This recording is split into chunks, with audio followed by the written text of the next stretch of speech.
ang tinatawag po na reyna ng langit o kalangitan ay isang Diyos-Diyusang sinamba ng mga pagano at ng mga Huda na tumalikod sa tunay na Diyos. Ito po ang nasa likod ng imahen ng kinikilalang Birheng Maria ng Iglesia Katolika Romana. Mabigat pero yun ho ang totoo. Isang Diyos-Diyusan ng mga pagano. Ay hindi po yan ang tunay na Maria na ina ng ating Panginoon Jesucristo. At ang sabi po ng Biblia, ang mga sumasamba sa Kanya, ibubuhos ang wika ng Diyos ang Kanyang matinding puot. Sa puntong ito ng ating programa, kung hindi ka pa nakasubscribe, pakiclick po ng subscribe button at ang notification bell para updated po tayo sa ating mga susunod na videos. Kaya, let's go at simulan na natin!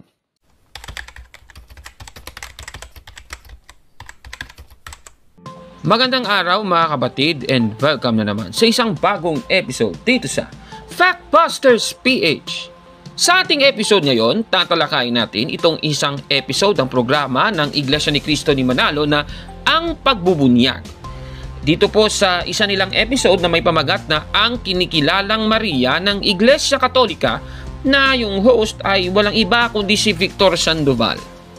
Dito po sa episode na ito ay tinalakay nila ang pagtutuligsa nila doon sa doktrina ng Iglesia Katolika. Kasi yung Iglesia Katolika naniniwala po na si Maria ay Queen of Heaven, mga kababayan. At para sa kaalaman ng ating mga kapatid, noong October 11, 1954, binanggit po ni Pope Pius XII na si Maria ay Queen of Heaven. At yan ay nakatala doon sa dokumento ng Iglesia Katolika na Ad Coeli Reginam on the Queenship of the Blessed Virgin. Ayan, yan po mga kapatid. At mula din dito, ang sabi po ni Pope Pius XII ay ganito: The Blessed Virgin Mary should be called Queen, not only because of her divine motherhood, but also because God has willed her to have an exemptional role in the work of our eternal salvation. Napakaliwanag. At syempre, alam din natin na isa sa mga dasal sa Rosario ay itong Hail Holy Queen.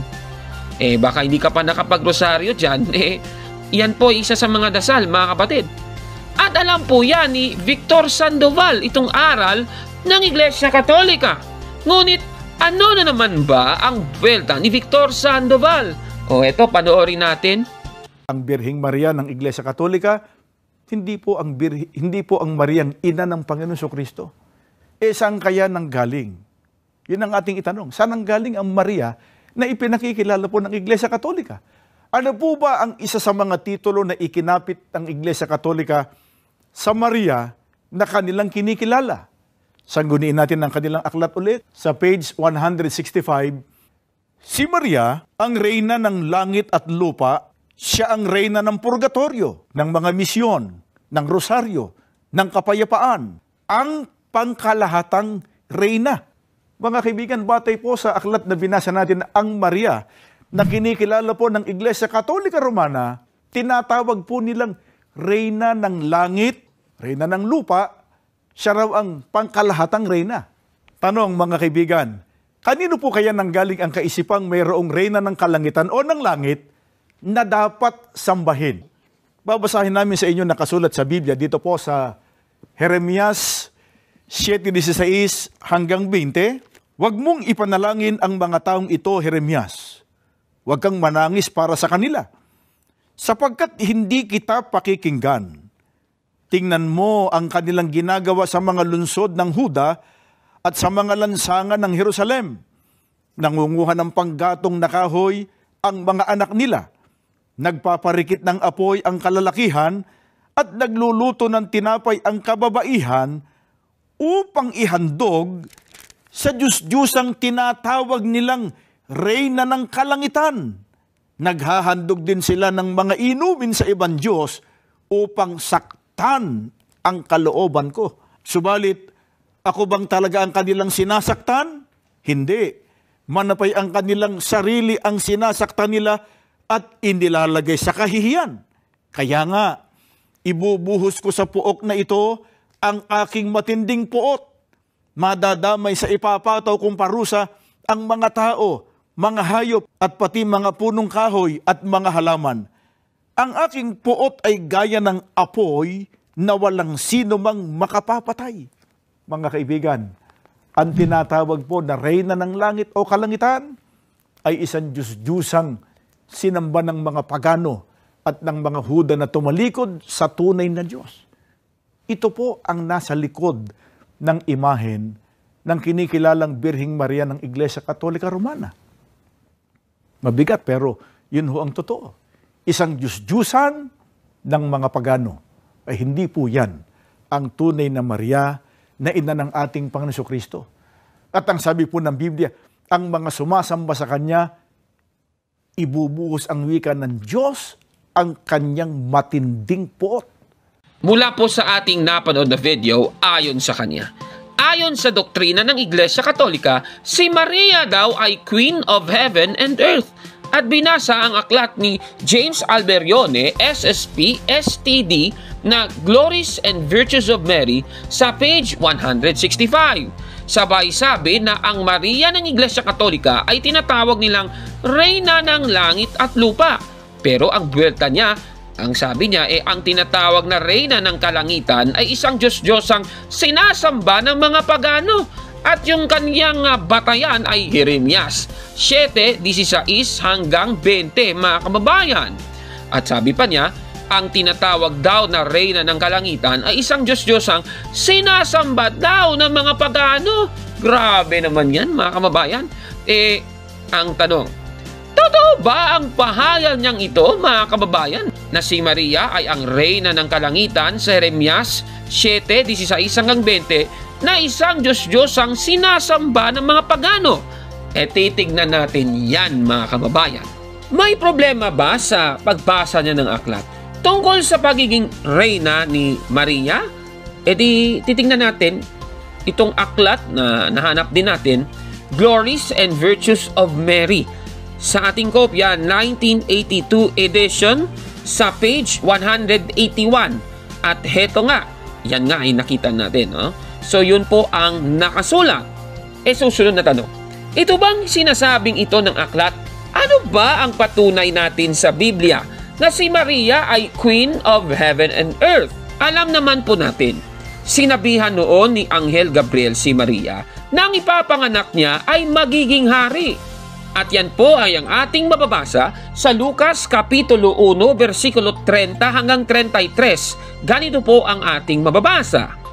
Sinabi sa kanya ng anghel, huwag kang matakot, Maria, sapagkat naging kalugod-lugod ka sa Diyos. Makinig ka, ikaw ay maglilihi at manganganak ng isang sanggol na lalaki, at siya'y papangalanan mong Jesus. Siya'y magiging dakila at tatawaging anak ng katas-tahasang Diyos. Ibibigay sa kanya ng Panginoong Diyos ang trono ng kanyang amang si David, upang maghari sa angkan ni Jacob magpakailanman. Ang kanyang paghahari ay walang katapusan. Dito po sa ating nabasa, mga kababayan, sinabi po ng Anghel Gabriel kay Maria na ibibigay daw sa kanya ng Panginoong Diyos, sa magiging anak ni Maria, ang trono ng kanyang amang si David upang maghari. Ibig sabihin, magiging hari siya, mga kapatid. Itong dadalhing sanggol ni Maria, mga kapatid. At si Kristo ay talagang hari po ng mga hari. At yan po ay ang ating mababasa naman dito po sa Apokalipsis 17:14. Ganito po ang ating mababasa. Makikidigma sila laban sa kordero, ngunit tatalunin sila ng kordero, sapagkat siya ang Panginoon ng mga Panginoon at hari ng mga hari. Kasama niya sa tagumpay ang kanyang mga tinawag, pinili at tapat na taga-sunod. Dito po sa ating nabasa, mga kababayan, si Kristo po ay hari ng mga hari kasi siya yung kordero na tinutukoy dito. Alam naman natin na si Maria po ay ina ng ating Panginoong Hesukristo. At alam nyo ba, mga kapatid, na sa lumang tipan, ang mga hari sa panahon ng Hudyo ay may reyna. Example, ang mababasa natin sa Jeremias 13:18 na sinasabing may hari at meron siyang inang reyna, mga kapatid. Samantala, sa 29:2 ng Jeremias, si Haring Jeconias ay may reyna. Meron po siyang inang reyna. Napakaliwanag po yan. Samantala, sa unang hari 15:13 na nakikita nyo sa screen, ang lola ni Maaka ay Queen Mother. Ibig sabihin, ang kaharian noon, yung hari niya, meron po siyang reyna. Yung reyna na yon ay ina po ng hari. Alam naman po natin na hindi po yan asawa nung hari. Kasi nga kung asawa nung hari, maraming kaganapan sa Biblia na yung asawa ng hari, marami. Paano ngayon yan? Sino ba sa kanila yung gagawing reyna? No? Dami nila. Katunayan, si Bathsheba nga na ina ni Haring Solomon ay siya ring reyna ni Haring Solomon. At yan ang ating mababasa sa unang hari 2:19. Ganito po ang ating mababasa. Kaya't pumunta si Bathsheba kay Haring Solomon upang sabihin ang kahilingan ni Adonias. Tumayo ang hari upang siya'y salubungin, yumuko sa kanya, at saka naupo sa kanyang trono. Nagpakuha ng isa pang trono, inilagay sa kanyang kanan at doon pinaupo ang ina. Napakaliwanag, yung ina po ni Haring Solomon, pinaupo po sa isa pang trono. Anong tawag mo doon? Di reyna nga. Nako naman. At alam ba ninyo mga kapatid, meron na naman po tayong gagamiting biblical tool. Ito pong biblical parallelism. Titignan natin sa biblical parallelism. Dito po sa ating sinabing kaganapang ito sa Biblia na kung saan si Bathsheba, mga kapatid, ay reyna ni Haring Solomon. Alam niyo po ba na si Bathsheba meron pong request kay Haring Solomon? Ito, babasahin natin muli. Unang hari 2:19, itutuloy ko na lang sa versikulo 20. Ganito po ang ating mababasa. Kaya't pumunta si Bathsheba kay Haring Solomon upang sabihin ang kahilingan ni Adonias. Tumayo ang hari upang siya'y salubungin, yumuko sa kanya at saka naupo sa kanyang trono. Nagpakuha ng isa pang trono, inilagay sa kanyang kanan at doon pinaupo ang ina. Mayroon akong isang maliit na kahilingan sa iyo, anak. Huwag mo sana akong tanggihan, sabi ng ina. Sumagot ang hari, mahal kong ina, sabihin ninyo, alam ninyong hindi ko kayo matatanggihan. Dito po sa ating nabasa, ang hari na si Solomon, hindi niya kayang tanggihan ang kanyang ina na siya ring reyna niya, mga kababayan. Kay Kristo nangyari din yan Hindi po nakatanggi ang ating Panginoong Jesucristo sa kaganapan sa kasal sa Kana. Babasahin natin ang Juan, Kapitulo 2, ang talata ay 1 hanggang 11. Ganito po ang ating mababasa. Nang ikatlong araw may kasalan sa Kana sa Galilea at naroon ang ina ni Jesus. Si Jesus at ang kanyang mga alagad ay inanyayahan din sa kasalan. Naubos ang alak, kaya't sinabi ng ina ni Jesus sa kanya, anak, wala na silang alak. Sinabi ni Jesus, ipaubayan na lang po ninyo ito sa akin, ginang. Hindi pa ito ang aking tamang oras. Sinabi ng kanyang ina sa mga naglilingkod, gawin ninyo ang anumang sabihin niya sa inyo. May 6 na banga doon. Ang bawat isa ay naglalaman ng 20 hanggang 30 galon. Ang mga ito ay nakalaan para sa paghuhugas ayon sa ritual ng mga Hudyo. Sinabi ni Jesus sa mga tumutulong doon, punuin ninyo ng tubig ang mga banga. At pinuno nga nila ang mga banga na halos mag-umapaw. Pagkatapos, sinabi niya, kumuha kayo ng kaunti at dalhin ninyo sa namamahala ng handaan. Dinalhan nga nila ang namamahala at tinikba nito ang tubig na naging alak. Hindi niya alam kung saan nanggaling iyon, subalit alam ng mga sumalok ng tubig.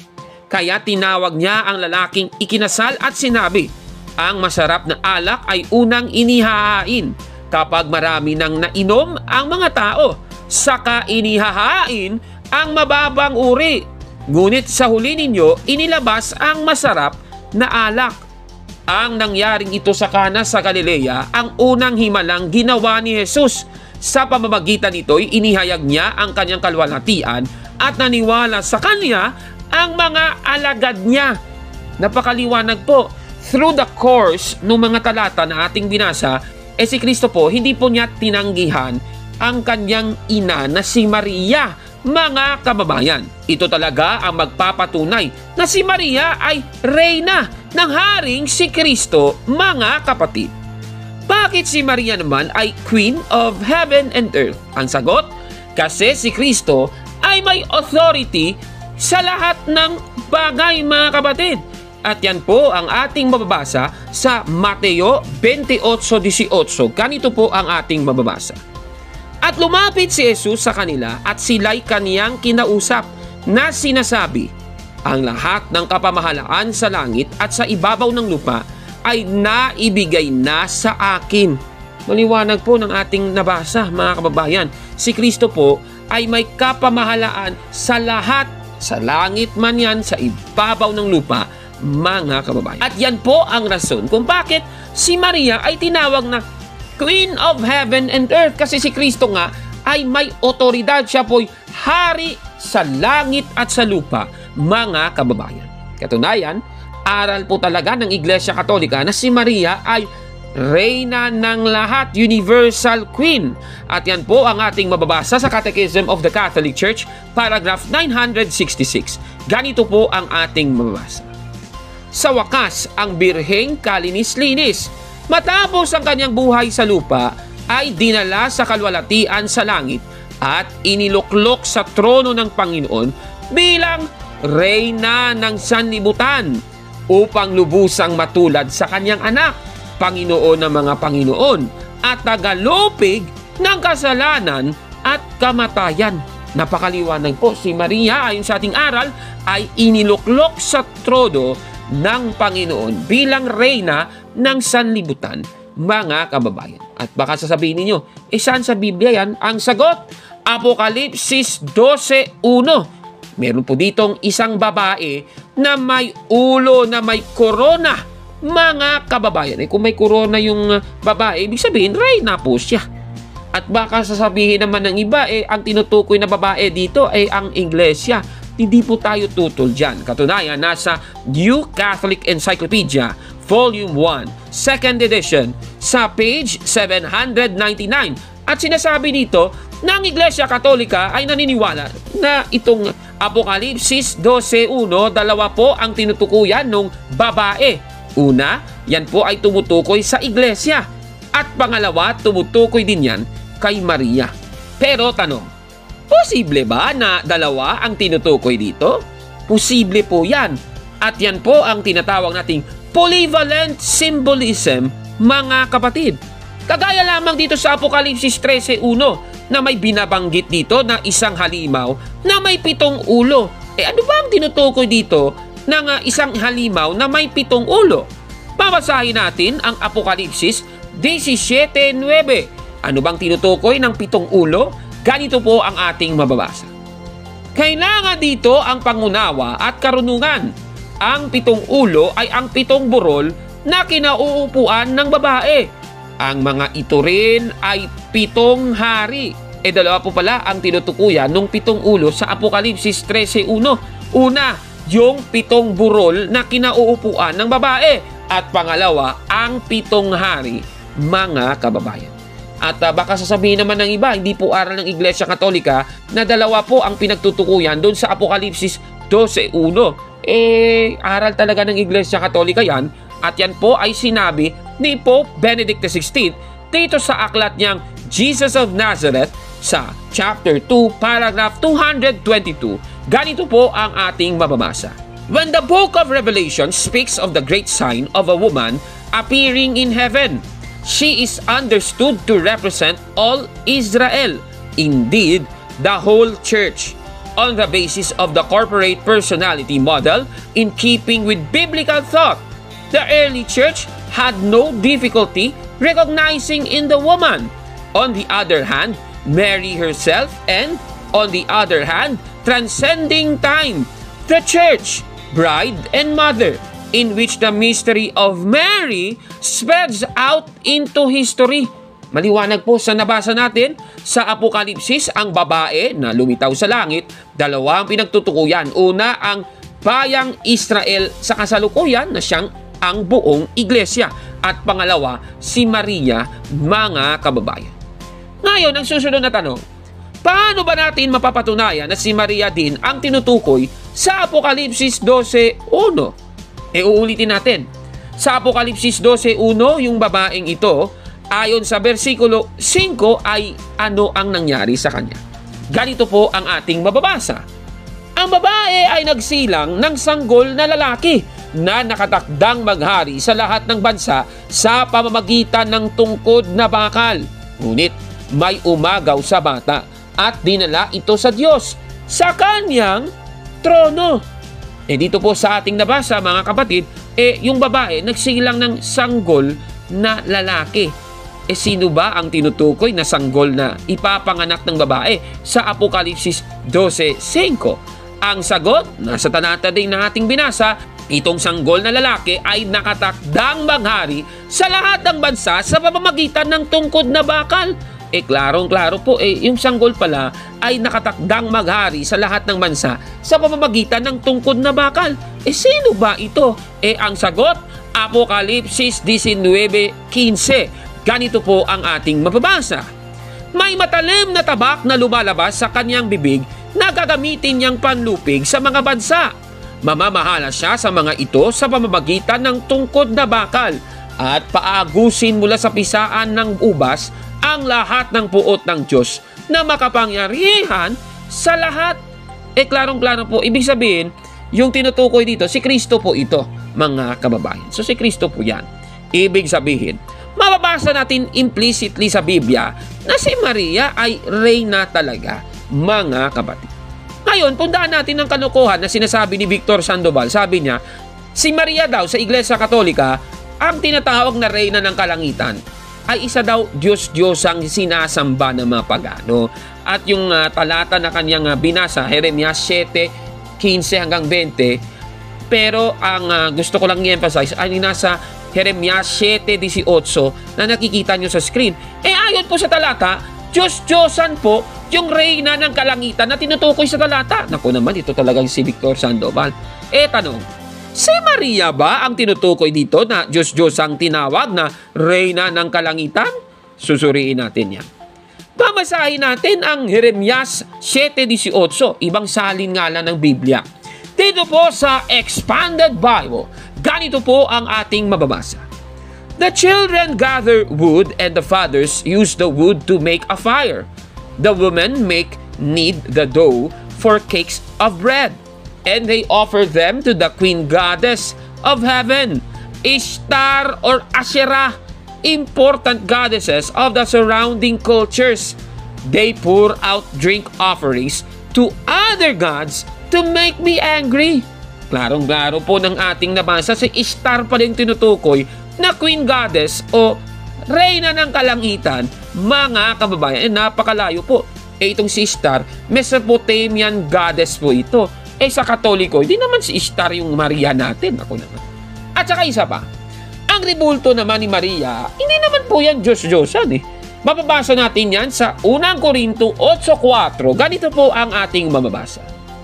Kaya nga, tungkol sa pagkaing inihandog sa Diyos-Diyosan, alam nating ang mga Diyos-Diyosan ay larawan ng mga bagay na di totoo. At alam nating iisa lamang ang Diyos. Napakaliwanag po ng ating nabasa. Ang Diyos-Diyosan, larawan ng mga bagay na di totoo. Kung si Maria ay Diyos-Diyosan, lumalabas si Maria, larawan siya ng mga bagay na di totoo. Ibig sabihin, si Maria hindi totoo. Naku naman, ano ba namang logic yan, mga kababayan? Kaya itong palpak na sinasabi ng ministro ni Manalo, ang tinatawag po na reyna ng langit o kalangitan ay isang Diyos-Diyosang sinamba ng mga pagano at ng mga Huda na tumalikod sa tunay na Diyos. Ito po ang nasa likod ng imahen ng kinikilalang Birheng Maria ng Iglesia Katolika Romana. Mabigat pero yun ho ang totoo. Isang Diyos-Diyusan ng mga pagano. Ay hindi po yan ang tunay na Maria na ina ng ating Panginoon Kristo. At ang sabi po ng Biblia, ang mga sumasamba sa Kanya, ibubuhos ang wika ng Diyos ang Kanyang matinding puot. Ang masasabi ni Kabornok sa iyo, busted yan, palpak. Nako naman, kawawa talaga. Ano po masasabi ninyo sa ating episode po ngayon? Paki-comment po sa baba mga kapatid. At kung like mo ang video na ito, paki-smash ng like button at mag-subscribe sa ating YouTube channel, Factbusters PH. Kaya huwag maniwala sa sabi-sabi. check muna kung fact nga talaga. Hanggang sa susunod na episode, ako po si Kabor at ito ang Factbusters! Mga kapatid, magandang araw po at kapayapaan ay maghari sa ating isipan at sa ating puso. At follow and subscribe, Factbuster PH at The Beloved Catholic sa Facebook page ni Kaburnok. At abangan nyo si Kaburnok, no? Dahil marami siyang i-reveal na mga maling aral at matutuhanan natin ang katotohanan. Dahil ang katotohanan ay magbigay sa atin ng tunay na kalayaan. God bless!